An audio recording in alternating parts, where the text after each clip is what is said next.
Good morning mga kateknik. Yan. Okay. So, ito na ang ating 4-month-old na Jersey Giant. Yan. So, binaba muna natin siya para linisan natin yung kanilang kulungan. Yan. Malaki na rin naman. Kasi yan. Mukha na siyang adult na kasi laki na niya yung adult kahit 4-month-old pa lang. Okay. So, linis muna tayo ng kulungan nila. Ito yung kanilang kulungan. Naka-elevate to. Mataas to. Tapos nasisikapan ng araw. Maganda ang sikat ng araw. Maganda din yung pagkainit niya at lamig, no? Ayan. Ganyan siya katakad. So, ginawa ko tong special na kulungan. Ganyan talaga kataas para hindi nila maamoy yung kanilang ipot, no? Ayan. So, madali lang naman to. Sprayin lang natin ng tubig lahat, no? Ayan. So, start na tayo.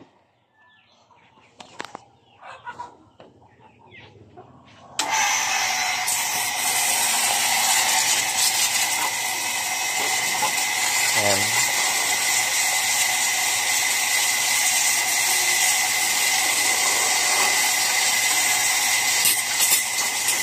So, yung sa ating Jersey Giant, mukha naman siyang malaki. Kaya lang may mga characteristic siya ng ibang breed. Nakikitaan ko siya ng mga Pero tingnan natin, baka kapag lumaki magbago pa, no? Halimbawa, tulad ng yellow feet. Hindi siya ganong yellow feet Pero mukha siyang Jersey Giant. Malaki. Giant talaga. Giant na manok. Bigat na nga Siguro nasa na yun. 4 months, 2.5 kilo na. Tapos ganun nakalaki. Ganun nakatangkad agad. Bilis lumaki. Lakas. Lakas din kumain Yung ibang manok, umaabot naman ng 5 kilo. Kaya lang mataba. Mataba lang. Mabigat. Yan. Dahil sa pakain. Yung sa akin dito kasi, tipid pa yan Tinitipid ko sila. Kasi ayoko naman ng puro taba lang na manok. Gusto ko rin na matangkad, malaki yung kaha ng katawan. Yan, ganyan. Para talagang pag nanganak sila or nangitlog or nagsisiw, malalaki din. Ilang months mo lang aalagaan, pero malalaki na. No? Katayin na agad. Tulad yan. Sa 3 months pa lang niya, pwede ng pangkatay, di ba?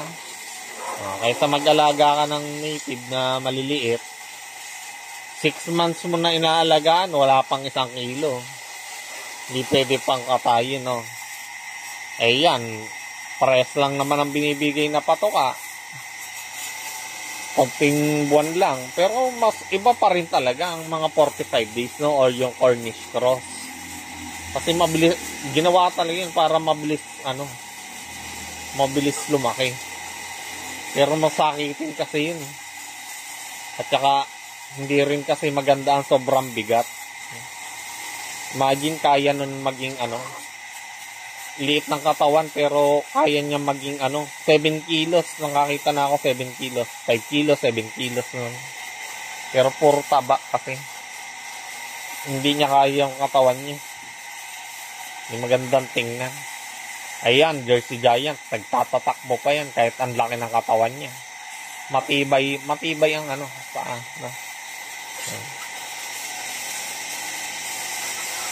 So, ibang lahi tayo. Lagi tayong kumukuha ng ibang lahi. Kasi, siyempre, kahit na nagnegosyo ako, gusto ko rin kayo kumikita, Kasi malakas yung ating kita sa breeding. Kesa habang habang sinasamantala pa natin, habang konti pa lang yung nag-breeding dito sa atin, sa Romblon, no? Talagang sinusulit natin, no? Kaya naghahanap tayo ng mga taong interesado na kumita din, na tulad ko. Ano lang naman yan, mind setting ng iba para bumili, no? Kinokondisyon pa lang natin sila na mag-alaga din ng manok. Yan. Yung mga mahihilig na mag-alaga ng hayop, sa halip na ibang hayop ang alagaan, halimbawa tulad ng aso, pusa, baboy, yan. Ano na lang, manok na lang para bukod sa nakakapag-alaga ka na ng hayop, kung hobby mo man, kumikita ka rin na.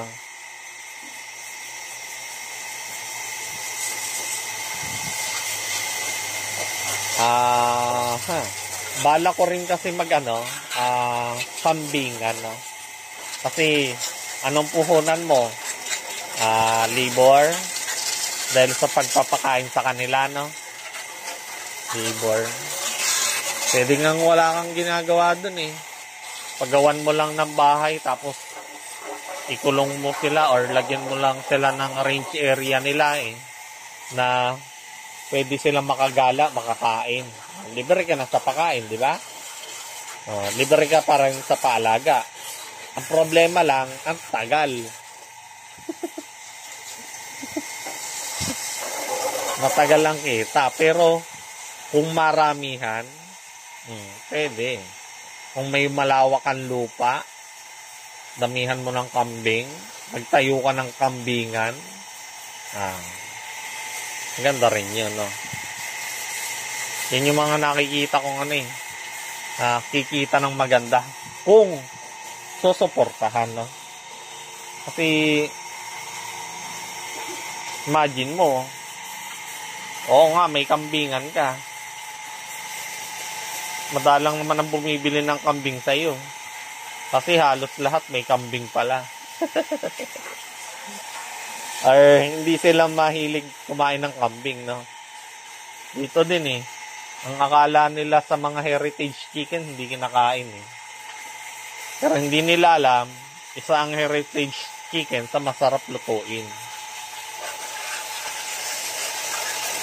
Pare-parehas lang namang manok yan. Nakadepende yan sa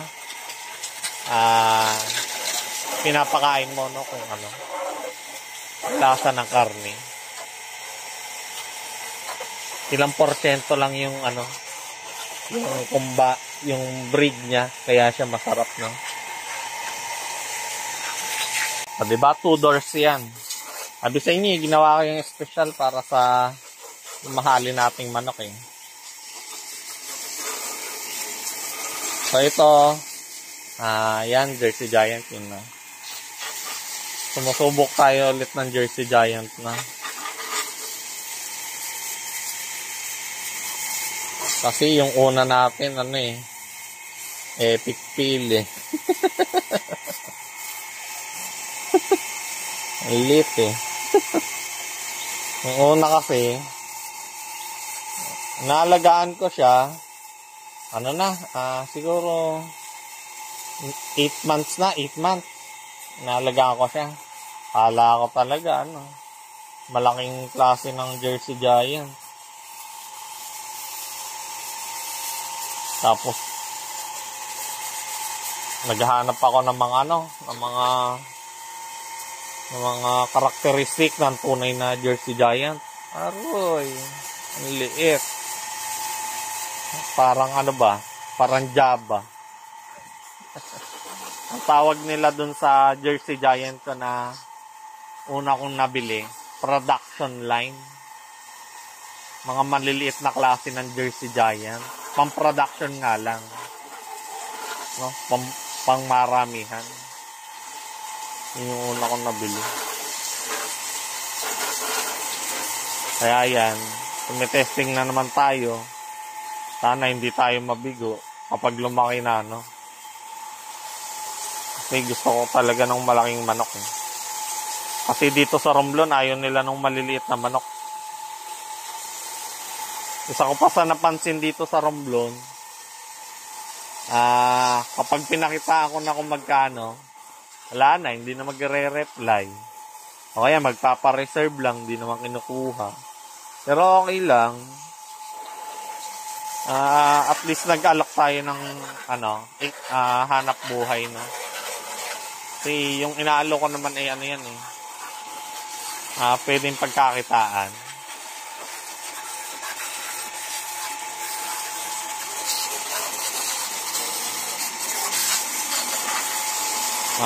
Ewan lang kung sino na ang makakapagbenta. Pero marami na ako sa mga bumili sa akin ang dami ng pasisiw. Kaya lang hindi pa sila ganong sanay mag-breeding. Nagtatanong pa rin tungkol sa breeding. Ang teknik ko kasi dyan sa pag-aalaga ng manok, ang pinaka-training ko, yung pag-aalaga ko ng 45 days. Kaya po ako nag-alaga dati ng 45 days na 100 na peraso para ma-training ko na yung sarili ko as well as may handa ko yung mga gamit ng pang-poultry. At least unti-unti ko siyang nabili habang kumikita ako ng pera. Tapos yung pera na gamit ko, yun, unti-unti ko rin yung ibinili ng ibang klase ng manok, Tapos nung marami na yung aking heritage chicken, yun, in-stop ko naman na ang pag-aalaga ng 45 days.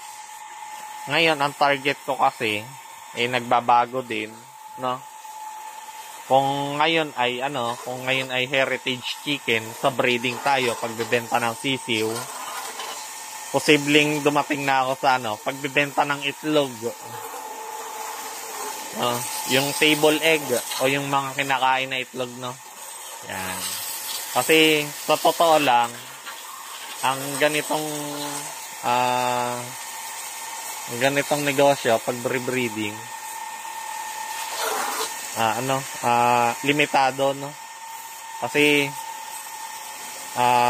kung lahat meron ng ganun breed, so wala na, hindi na sila bibili ulit, di ba?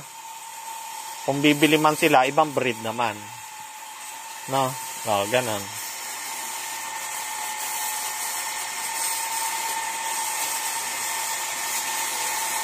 Paano kung lahat kakompetensya mo na, yung mga bumili sa'yo, kakompetensya mo na, diba? Wala na, mahirapan ka ng magbenta, lalo na dito sa atin sa Romblon, konti lang ang interesado, interesado ang problema. Yung presyong gusto nila siguro mga 100 lang, ganyan. Yung presyo kasi nung sa akin ay 1,000, ganyan. Ang pinakamataas ay sa ngayon, yun, 6,000.